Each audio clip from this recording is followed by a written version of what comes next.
نحمدك يا الله ونستعينك يا رسول الله. أما بعد فأعوذ بالله من الشيطان الرجيم. بسم الله الرحمن الرحيم. اليوم أكملت لكم دينكم وأتممت عليكم نعمتي ورضيت لكم الإسلام دينا. صدق الله العظيم وبلغنا رسوله النبي الكريم الأمين ببركة إن الله وملائكته يصلون على النبي يا أيها الذين آمنوا صلوا عليه وسلموا تسليما. وواجب لنا الصلاة والسلام عليك يا رسول الله وعلى آلك وصحابك يا سيدي يا رحمة للعالمين. حمد و ثنا کے بعد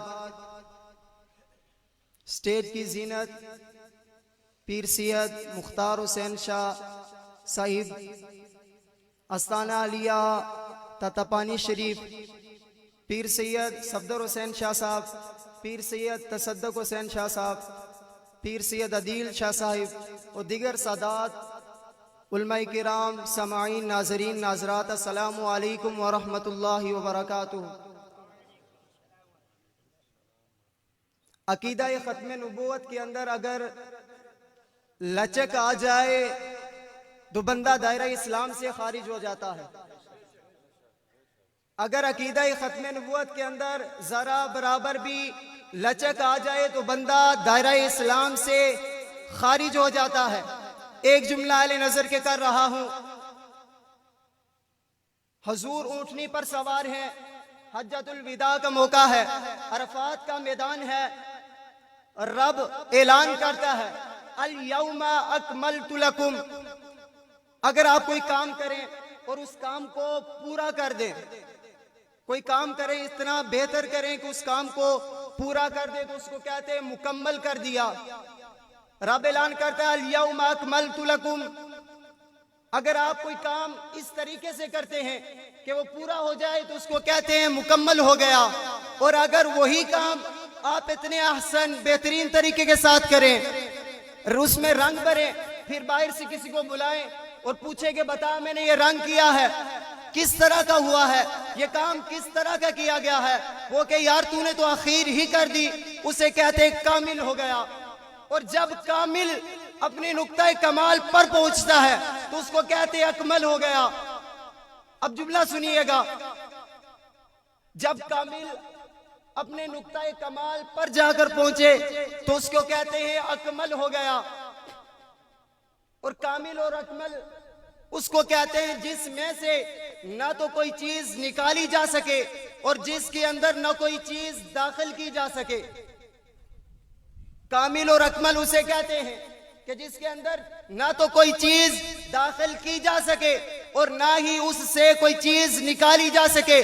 رب اعلان کرتا ہے الیوم اکملت لکم دینکم. محبوب دین کامل ہے، نہ اس سے کوئی چیز نکال سکتے ہیں اور نہ ہی اس کے اندر کوئی چیز داخل کر سکتے ہیں.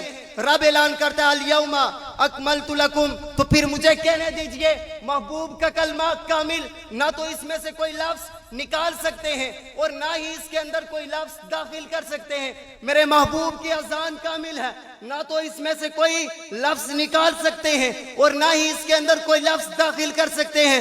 میرے محبوب کی جماعت پیغمبر کامل ہے، نہ تو اس کے اندر کسی لولے لنگڑے کانے کو داخل کر سکتے ہیں اور نہ ہی اس جماعت سے کسی کو نکال سکتے ہیں.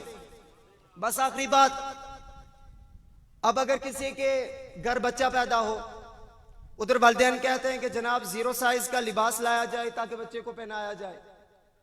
0 سائز کا لباس لایا جاتا ہے، بچے کو پہنا دیا جاتا ہے.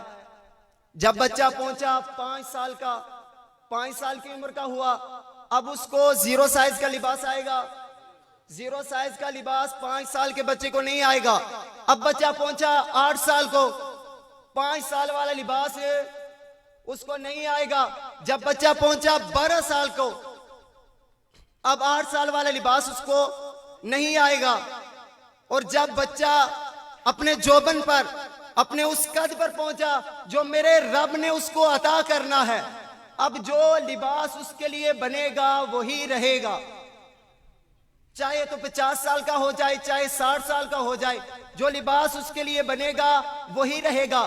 اب جملہ سنیے گا، رب نے اس کائنات کو تخلیق کیا، اس وقت کے مطابق تقاضوں کے لیے کوئی شریعت چاہیے تھی، رب نے آدم کو بھیجا شریعت دے کر، ایک لباس دے کر رب نے آدم کو بھیجا۔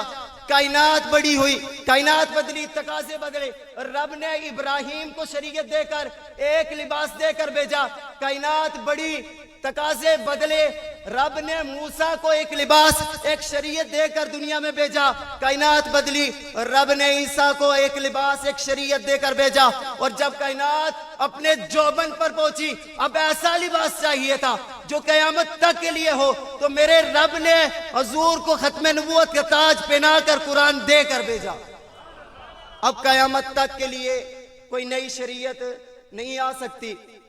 علماء کرام سٹیج پر موجود ہیں، آج سائنسدان کتنی ہی ترقی کیوں نہ کر لیں، چاند پر پہنچ جائیں، سیاروں کے اندر پہنچ جائیں، زمین کی تہوں میں چلے جائیں، جدید مسائل لے کر آئیں، لیکن یہی علماء کرام اسی قرآن سے اس مسئلے کا حل نکال کر دیں گے۔ خالق دو جہاں سے دعا گوں کہ خالق دو جہاں میری حاضری کو اپنی بارگاہ میں قبول فرمائے۔ وما علیہ الا البلاغ۔